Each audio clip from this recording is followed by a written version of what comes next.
Saving the tomato.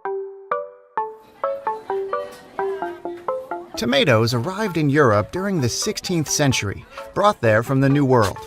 Early on, it was thought to be poisonous, as were some of its botanical relatives.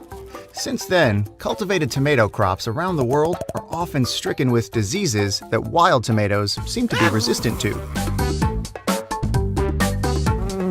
Tomato yellow leaf curl virus, TYLCV, for example, is a devastating virus that can wipe out entire crops and poses a great threat to tomato growing worldwide. Could the secret to saving today's cultivated tomatoes be found in its ancient ancestors? Researchers have long been trying to find a way to protect cultivated tomatoes. The virus, TYLCV, is transmitted by whiteflies, but pesticides have proven to be ineffective. They expose consumers to hazardous chemicals. The whitefly quickly develops resistance to them, and it takes only one whitefly with the virus to transmit the disease to the plant. Selective breeding is safer and more effective, but it could take decades of trials and many generations to produce a plant that has both resistance to the virus and has the taste and texture that consumers expect. Two teams were separately trying to solve this problem. One headed by Dr. Ilan Levin at the Agricultural Research Organization in Israel, and the other by Dr. J. Scott from the University of Florida. BARD, the U.S.-Israel Binational Agricultural Research and Development Fund, provided funding for the teams to work together and come to more robust findings. The Florida team discovered a gene which interfered with the replication of the virus in the plant. The ARO team discovered a gene which interferes with the virus's ability to create the proteins that cause the disease. They then were able to breed both genes into a non-resistant cultivar and produce a plant which was highly resistant to the virus. This super-resistant plant demonstrated far greater resistance than a plant with either of the genes alone. This discovery, the fruit of U.S. and Israeli scientists working together, is a big step forward for developers at seed companies who can now utilize these genes in their breeding process.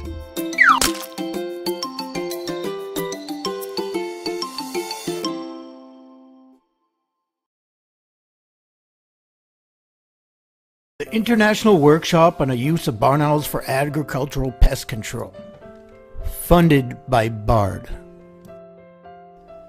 The workshop is a collaboration between leading universities in Israel and the USA.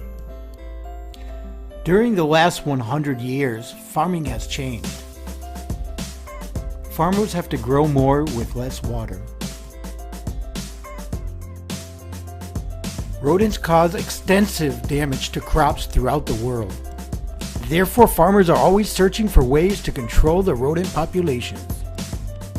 Rodenticides have been used by farmers for years, but after time they lose their effectiveness against the rodents, which become bait shy and even worse, can cause secondary poisoning to many of the wildlife around.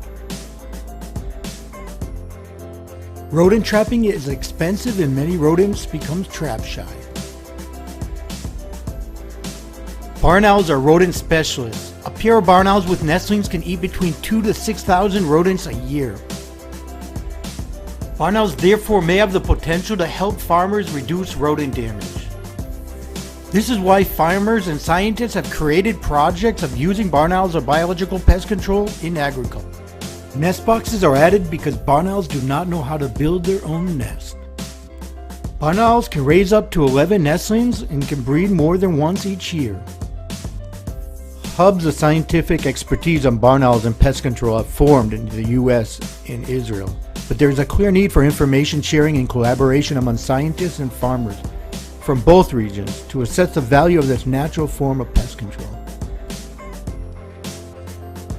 The purpose of this BARD-funded workshop is to assemble a group of 25 scientists, students, and producers, farmers, for a 3-day workshop with a focus on the capacity for barn owls to contribute to integrated pest management of rodents in agriculture. The workshop will have 4 primary objectives. Share current state of knowledge and identify research needs. Define directions and open up opportunities for international collaboration. promote increased contact between Israeli and U.S. scientists and other scientists throughout the world. Provide opportunity for participants to learn field techniques and skills from each other. During the workshop, we will write a report that offers recommendations for standardized practices in data types to maximize comparabilities of related fieldwork around the world. Our hope is through scientific research we will help to maximize this project to the future to come. See you all soon.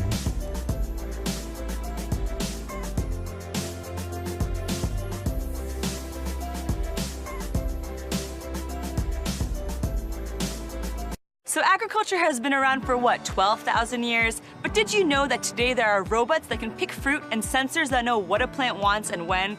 Here are 7 Israeli technologies that are making farming more efficient and more sustainable. Nitzafim is famous for inventing drip irrigation, a system which drips water directly into plant roots. It significantly reduces water and increases crop yields.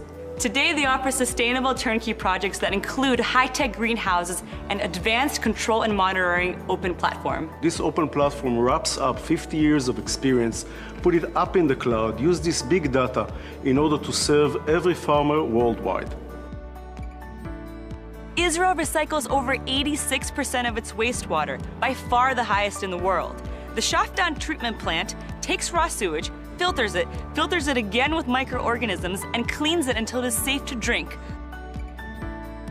Tyrannus is an intelligence platform that uses satellite imagery, aerial footage, big data, and predictive analytics to monitor fields and help farmers make the best decisions. We can image a field in a really high resolution, about 0.1 millimeter per pixel. Wow. That means that we can see a tiny insect on a leaf, and then we can train a computer to analyze it and find these insects or weeds or disease and give the farmer a report, and then he can spray according to this report.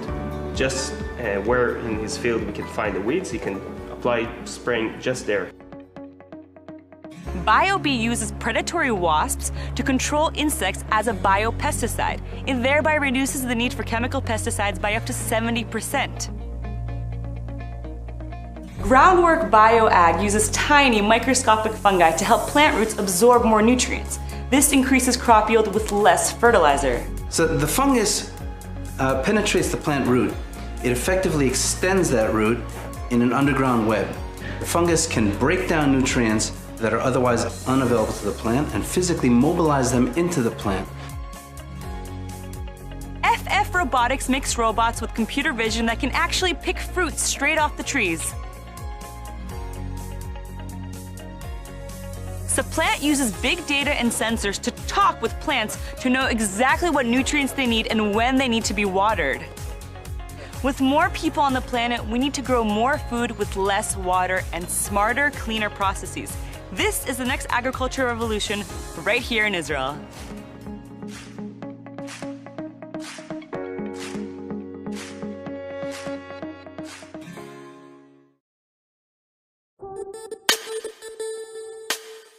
Today, the University of California Division of Ag and Natural Resources signed a memorandum of understanding with UC Davis and with the Agricultural Research Organization at the Volcani Institute in Israel to pledge to work together more on research involving water, irrigation, technologies, things like that.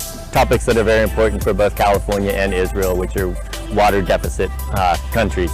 So we're going to be working together. We have a workshop going on right now as we speak with scientists and academics from all 3 of those institutions, sharing stories, learning from each other, and then also looking for new research opportunities and ways to help solve problems.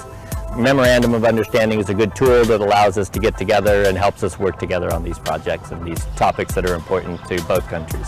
But it's so important for us to find ways and create forums to work together, because water is the issue in this century and will continue to be.